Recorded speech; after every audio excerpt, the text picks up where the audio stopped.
రామ జన్మభూమి Teerthkshetra trust Ayodhya నుండి బలరాముని పూజించిన అక్షింతలు స్పర్శ సంయోగ కార్యక్రమం బాపట్ల జిల్లా వేమూరు నియోజకవర్గం మండల కేంద్ర అమృతులలోని శివ టెంపుల్ యూత్ ఆధ్వర్యంలో గ్రామస్తుల సహకారంతో పంపిణీ కార్యక్రమం నిర్వహించారు.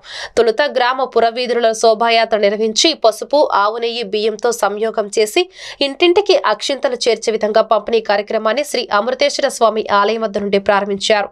ఈ సందర్భంగా వక్తలు మాట్లాడుతూ అయోధ్యలో 22వ తారీఖు ప్రతిష్ఠ కార్యక్రమం అనంతరం ప్రతి ఇంటిలో 5 దీపాలు తగ్గకుండా దీపోత్సవ కార్యక్రమం నిర్వహించుకొని అక్షింతలు నెత్తిన చల్లుకోవాలని తెలియజేశారు. అయోధ్య రామాలయం నిర్మాణం చేయడం భారతీయులకు గర్వ కారణమన్నారు. మహిళలు అధిక సంఖ్యలో పాల్గొని ప్రత్యేకంగా ప్యాకింగ్ చేశారు. ఈ ప్యాకెట్లను అమృతలూరు గ్రామానికి చెందిన శివ టెంపుల్ యూత్ సభ్యులు ఇంటింటికి తిరిగి పంపిణీ కార్యక్రమం నిర్వహించారు.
Thank you.